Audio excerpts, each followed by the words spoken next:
Bismillahirrahmanirrahim. Assalamualaikum warahmatullahi wabarakatuh. Waalaikumsalam warahmatullahi wabarakatuh. Alhamdulillahi rabbil alamin wal aqibatu lil muttaqin fala udwana illa 'alal zalimin. Asyhadu an la ilaha illallah wahdahu la syarikalah wa asyhadu anna Muhammadan abduhu wa rasuluhu la nabiyya wa la rasula ba'da. Amma ba'd. Alhamdulillah, pada hari ini telah kita gelar bersama bedah buku Risalah Maulud Nabi Muhammad sallallahu alaihi wasallam. Ngapain bedah buku ini? Dan kenapa kok bedah Risalah Maulud Nabi? Karena sejatinya dari 2 minggu yang lalu acara ini harusnya dilaksanakan.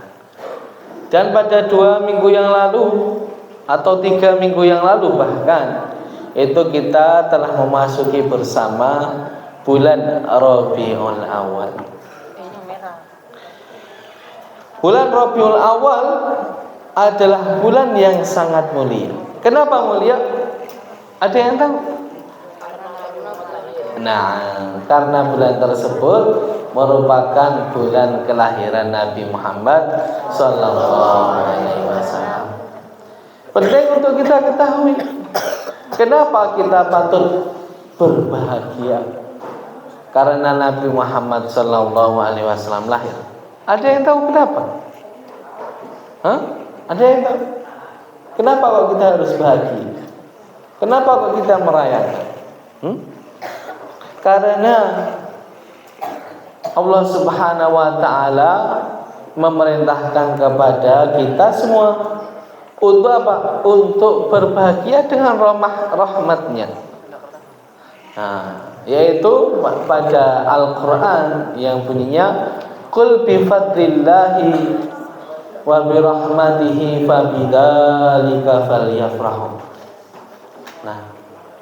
Maka katakanlah bifadlillah, dengan fadl, keutamaan yang Allah berikan, wa birahmatihi, dan dengan rahmat Allah Subhanahu wa taala, fabidzalika falyafrahu, maka dengan itu semua bergembiralah. Lantas apa rahmat Allah Subhanahu wa taala yang paling besar? Apa ada yang tahu rahmat Allah yang paling besar untuk kita semua itu apa? Ada yang tahu? Rahmat Allah Subhanahu wa taala yang paling besar bagi kita semua adalah diutusnya atau dilahirkannya Nabi Muhammad sallallahu alaihi wasallam. Karena wa ma arsalnaka illa rahmatan lil alamin, dan tidaklah aku mengutusmu kecuali menjadi rahmat bagi alam semesta. Tanpa Nabi Muhammad, tanpa risalah yang beliau bawa, tanpa semua perjuangan yang beliau ini mulai, maka kita tidak dapat merasakan indahnya agama Islam, tidak dapat merasakan kebenaran, tidak dapat mengetahui bagaimana cara kita selamat di akhirat kelak. Tetapi dengan diutuskannya Nabi Muhammad, kita jadi tahu bagaimana cara sholat, bagaimana cara sembahyang, bagaimana cara menghabiskan hidup di dunia ini dengan benar. Ini hal yang sangat penting. Maka dari itu beliaulah disebut rahmat Allah Subhanahu wa taala yang paling besar. Seperti halnya kita di Muhammadiyah merayakan milad Muhammadiyah, dan juga bisa ada milad Mu'alimin, ya. Bahkan milad kalian sendiri pun, ulang tahun kalian sendiri pun dirayakan. Kenapa ulang tahun yang orang yang paling besar jasanya bagi kita semua tidak kita rayakan? Maka patutlah kita merayakannya juga. Dan merayakan milad Nabi Muhammad SAW itu bebas dengan berbagai cara. Sama dengan merayakan milad Mu'alimin, merayakan milad Muhammadiyah. Milad Muhammadiyah ada juga yang jalan sehat, ada juga yang merayakan dengan khitanan massal, ada juga yang merayakan dengan lomba-lomba, macam-macam. Milad Muhammadiyah dan milad Nabi Muhammad juga sama, macam-macam. Boleh dengan mengadakan jalan sehat, boleh dengan mengadakan lomba-lomba, boleh juga mengadakan donor darah, cek kesehatan gratis, dan juga tentunya juga boleh dengan membaca sirah nabawiyah, membaca cerita-cerita dan kisah-kisah Nabi. Selain itu juga membaca apa? Bersolawat, membaca solawat. Dan juga masih banyak lagi membaca doa untuk Nabi Muhammad SAW, membaca kisahnya, itu juga boleh. Maka dari itu, untuk mengenang kisah-kisah beliau, perjuangan beliau, kita mengadakan bedah buku, Risalah Maulud Nabi Muhammad Sallallahu Alaihi Wasallam. Pertanyaannya, Ustaz, kenapa kok bukunya itu, enggak buku yang lain? Kenapa? Karena buku ini, yaitu Risalah Maulud Nabi Muhammad Sallallahu Alaihi Wasallam, ditulis oleh orang yang sangat besar. Siapa orang yang sangat besar? Yaitu adalah Kanjeng Raden Penghulu Muhammad Wardan Diponegrat. Siapa beliau? Kanjeng Raden Penghulu Muhammad Wardan Diponegrat. Beliau adalah ketua pimpinan pusat Muhammadiyah Majelis Tarjih paling lama. Berapa lama? 22 tahun. Nah, beliau itu orang Muhammadiyah yang sangat luar biasa jasanya bagi kita. Karena beliau, kita bisa mengetahui bagaimana cara hisab, bagaimana cara kita mengetahui kapan masuknya bulan Ramadan, kapan masuknya bulan Syawal, kapan kita harus sholat Idul Fitri, sholat Idul Adha, dan lain sebagainya, sebagai ketua Majelis Tarjih. Dan tidak hanya itu, beliau juga merupakan penghulu keraton Ngayogyakarta Hadiningrat. Ada yang tahu apa itu penghulu? Penghulu adalah orang yang mengurusi tentang masalah perkawinan. Tetapi penghulu di sini lebih dari itu. Penghulu di sini seperti halnya mufti, ya, menteri agamanya keraton lah. Nah, itu beliau seperti itu. Nah, dan di keraton, dan yang lebih keren lagi, beliau dengan segudang prestasi ini siapa? Beliau alumni dari Madrasah Mu'alimin Muhammadiyah Yogyakarta. Tahun berapa? Pada tahun lulusnya beliau tahun 1930. Nah, lulus dari madrasah ini tahun 1930. Nah, sekarang tahun berapa? Nanti kalian lulus tahun 2031. Maka insya Allah nanti ketika kalian lulus, Kiai Wardan Diponegrat adalah kakak kelas kalian. 100 tahun yang lalu. Nah, jadi ini beliau adalah orang yang sangat luar biasa. Mengenai itu, mengenai Kiai Haji Muhammad Wardan Diponegrat, beliau adalah seorang abdi dalam keraton yang merupakan putra dari Kiai Sangidu. Nah, Kiai Sangidu itu siapa, Ustaz? Kiai Sangidu adalah penghulu keraton juga. Ya? Nah, Kiai Sangidu juga merupakan penghulu keraton pada zaman Kiai Haji Ahmad Dahlan. Kiai Sangidu ini juga merupakan orang yang sangat penting karena mendukung dakwah Muhammadiyah, mendukung dakwahnya Kiai Haji Ahmad Dahlan di lingkungan keraton. Nah, dan beliau juga masuk Muhammadiyah. Beliau masuk juga Muhammadiyah, mendukung dakwah. Nah, lalu lahirlah putra beliau yang bernama Kiai Muhammad Wardan Diponegrat. Pada kapan? Pada 19 Mei 1911. Di mana? Di Kauman, Yogyakarta. Ada yang pernah ke Kauman? Hah? Harusnya semuanya pernah ya. Kemarin ada studi tour ke sana enggak? Ada ya? Nah, itu harusnya semuanya pernah ke sana. Dan Kiai Wardan Diponegrat merupakan orang yang lahir di Kauman pada 19 Mei 1911.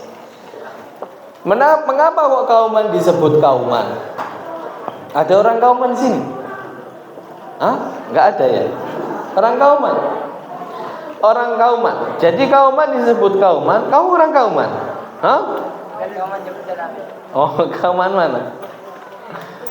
Ya, Kauman jauh. Kauman banyak ya. Tapi yang Kauman Jogja, kenapa kok Kauman disebut Kauman?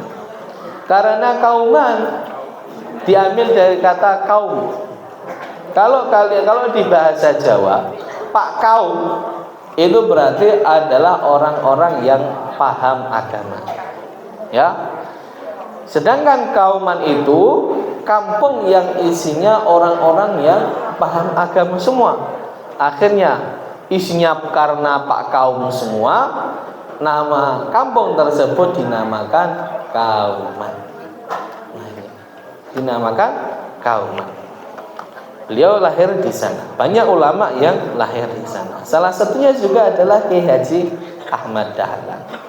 Lalu beliau melanjutkan pendidikan atau sebelum masuk mu'alimin, masuk ke mana? Ya, masuk ke keluarga keraton atau sekolah, ya, sekolah keputran, ya, sekolah di Pakualaman. Lalu setelah sekolah di sekolah keputran itu tadi, beliau masuk ke mana? Standard School Muhammadiyah di Suronata. Standard School Muhammadiyah Suronata, atau SD lah, SD Muhammadiyah Suronata. Badan beliau lulus SD tahun 1924. Dulu namanya belum SD, masih nama Belanda, Standard School. Dulu pernah menjadi, setelah itu menjadi sekolah rakyat SR. Baru SD sampai saat ini. Nah, beliau lulus dari SD Suronatan pada tahun 1924. Lalu beliau masuk mu'alimin itu tadi dan lulus pada 1930. Nah, dan beliau lulus dari mu'alimin, beliau mondok. Mondoknya kemana? Di Pondok Pesantren Jamsaren. Pondok Pesantren Jamsaren ini adalah salah satu pondok tertua di Jawa. Pondok Jamsaren ini berdiri pada tahun 1700-an Masehi. 1700-an. Kalau 1700-an sekarang udah berapa? Berapa tahun? Ya, 300-an tahun ya. Masya Allah, lama sekali. Beliau belajar di sana, belajar tentang apa saja? Mendalami ilmu akidah, tafsir, hadis, fikih. ilmu-ilmu agama pada umumnya. Kepada siapa? Kepada Kiai Idris. Ya, Kiai Idris yang sangat terkenal. Karena beliau itu, karena Kiai Idris ini adalah kiai yang memiliki daya tarik yang luar biasa. Santrinya nggak cuma dari sini-sini aja. Santrinya dari segala penjuru Asia Tenggara. Jadi orang-orang yang dari Thailand, Vietnam, orang-orang yang dari Asia Tenggara itu juga ngaji di sana. Maka dari itu nanti kalau kalian di pondok yang besar, yaitu Pondok Mu'allimin ini salah satunya. Nah, kalian perlu berkenalan dengan para orang-orang atau kakak-kakak kalian yang itu juga berasal dari luar negeri. Ada yang dari New York, ada yang dari Malaysia. Dari mana? Dari mana? Dari New York, dari Malaysia. Baik, macam-macam ya. Nah, dan beliau tidak hanya belajar ilmu agama saja yang menariknya. Beliau belajar juga ilmu bahasa Belanda. Nah, karena zaman dulu itu ngobrolnya juga waktu zaman penjajahan ngobrolnya pakai bahasa Belanda. Beliau belajar bahasa Belanda kepada di sekolah Nederland Verbond dan juga les privat kepada seorang guru keturunan Tionghoa asal Singapura untuk belajar bahasa Inggris. Zaman dulu belajar, jangan bayangkan zaman dulu seperti sekarang. Sekarang mau belajar bahasa apa saja gampang. Di sekolah pun diajarkan. Tapi zaman dulu enggak. Zaman dulu tidak seperti itu. Sangat sulit mendapatkan akses. Dan beliau ini salah satu orang yang sangat pengen sekali belajar bahasa. Nah, pondoknya itu tadi, Pondok Jamsaren di Solo itu tadi, itu merupakan pondok yang besar ya. Muridnya banyak sekali. Dan dari pondok tersebut lahirlah banyak tokoh-tokoh ya. Nah, tokoh-tokoh kiai-kiai yang ada di Jawa.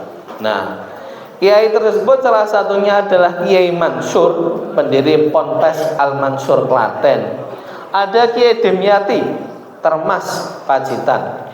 Nah, ini pondok Termas ini pondok yang sangat besar ya. Bahkan kiainya yang dari Termas ini menjadi salah satu guru dari gurunya Kiai Haji Ahmad Dahlan, yaitu Syekh Mahfud Termas. Beliau di mana? Enggak di Jogja, enggak di Indonesia. Ngajarnya di Masjidil Haram di Mekah sana. Nah, ini yang luar biasa. Nah, dan beliau memiliki kitab sangat banyak sekali ya. Salah satunya adalah kitab Hasyiah Tarmasi. Hasyiah Termas. Kitabnya itu kalau disusun dari sini sampai sini. Nah, tebelnya. Nah, itu hanya satu. Dan masih ratusan lagi, masih banyak lagi kitab beliau ini. Ya. Lalu juga Syekh Ahmad Hadi, Kiai Arwani, Amin Kudus, Kiai Abdul Hadi Zahid, pengasuh Ponpes Langitan, dan juga Ponpes yang itu yang tua juga di tanah Jawa. Lalu Kiai Haji Muhammad Wardan di Ponegrat ngaji di Pondok Jamsaren itu pada tahun 1931 dan lulus pada 1934. Lulusnya pada 1934. Masya Allah. 3 tahun ya, atau 4 tahun? 3 tahun. Selulusnya dari sana, aslinya beliau ini pengen ke luar negeri. Nah, tetapi karena suatu keadaan beliau nggak jadi ke luar negeri. Tetapi meskipun nggak keluar negeri, beliau ini sangat, kalau bahasa anak sekarang, sangat OP. Apa OP? Overpower. Sangat keren sekali. Ilmu beliau sangat banyak sekali. Maka dari itu beliau, karena ilmu yang sangat luar biasa ini banyak, beliau didaulat menjadi ketua Majelis Tarjih Muhammadiyah. Paling lama 22 tahun, nggak tergantikan. Ya, nah dalam kiprah beliau di Muhammadiyah ini, beliau menulis banyak buku. Nah, buku ini dikelompokkan menjadi 4. Yang pertama adalah kitab-kitab yang membahas tentang masalah fikih, yaitu adalah pertama kitab faraid ya atau faraid, yaitu membahas tentang ya ilmu waris ya, cara membagi warisan harta. Yang kedua adalah kitab-kitab yang membahas tentang masalah adab atau sastra, seperti halnya kitab ilmu tata berunding, beliau ada itu. Yang ketiga, kitab-kitab yang membahas tentang kajian falak. Nah, beliau ini terkenal sebagai penggagas ilmu falak wujudul hilal pertama di Indonesia. Ya, beliau ini merupakan penggagas ilmu falak modern yang itu lebih tepat, yang itu lebih teliti, lebih detail lagi. Dan beliau ini, masya Allah, hitungannya ilmu falak beliau, teori beliau ini nggak cuma dipakai di sini saja, nggak cuma dipakai di Muhammadiyah saja, tetapi ilmu falaknya beliau ini teorinya dipakai untuk menjadi kalender Ummul Qura di Mekah sana. Lulusan mu'alimin bikin teori, lalu teorinya dipakai di Mekah. Kalian bisa nggak? Bikin buku aja lah, bisa nggak? Insya Allah nanti bisa, optimis lah. Tetapi buku yang itu dipakai di Mekah sana, itu merupakan hal yang tidak semua orang bisa, dan Kiai Wardan mampu membuatnya. Lalu kelompok buku yang terakhir adalah kitab ini, adalah kitab tentang sirah nabawiyah yang berjudul Risalah Maulud Nabi Muhammad Sallallahu Alaihi Wasallam. Nah, kitab Risalah Maulud Nabi Muhammad Sallallahu Alaihi Wasallam ini kitab yang sangat spesial.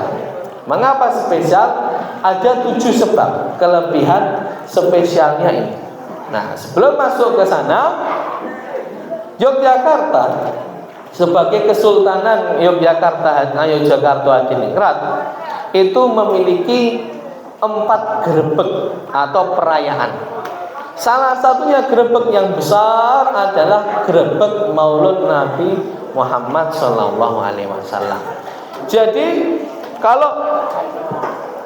kalau kita perhatikan, ada yang orang Jogja di sini banyak ya, masya Allah. Kalau kalian itu mengingat-ingat zaman SD dulu, itu sering diajak ke alun-alun utara. Untuk apa? Untuk ada pasar malam, ya enggak? Ada pasar malam, dan itulah salah satu rangkaian dari perayaan Maulud Nabi Muhammad Sallallahu Alaihi Wasallam di Jogja. Nah, dan upacaranya juga ada sendiri, upacara grebek itu. Jadi kalau sudah kita dengar grebek mulut, sekaten. Nah, sekaten itu di Jogja 1 bulan. Sekaten di Jogja ini perayaannya 1 bulan penuh. Nah itu. Lalu perayaan puncaknya, perayaan intinya apa? Adalah membaca sirah nabawiyah, cerita-cerita Nabi. Nah, membaca ini kan harus ada kitabnya, dan kitabnya adalah ini, ada Risalah Maulud Nabi Muhammad Sallallahu Alaihi Wasallam. Karya siapa? Karya Kiai Raden Tumenggung, penghulu Keraton Ngayogyakarta Muhammad Wardan Diponegoro. Nah, apa saja sih spesialnya kitab ini? Kitab ini aslinya Jogja itu dulu nggak pakai kitab ini sebelum Kiai Wardan. Pakainya kitab Maulid Barzanji dan juga Maulid Ghaiti. Tetapi karena setelah muncul kitab ini, akhirnya sekaten itu dibacalah kitab ini menggantikan 2 kitab sebelumnya sampai hari ini. Nah, spesialnya apa sih? kitab ini. Nah, yang pertama, kitab Risalah Maulid Nabi Muhammad sallallahu alaihi wasallam merupakan kitab maulid pertama yang dituliskan oleh penghulu keraton dalam sejarah Kesultanan Ngayogyakarta Hadiningrat.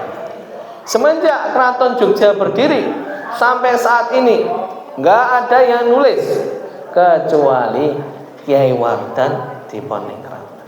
Nah, ini Kiai Muhammad Wardan Diponegoro. Masya Allah, sangat luar biasa.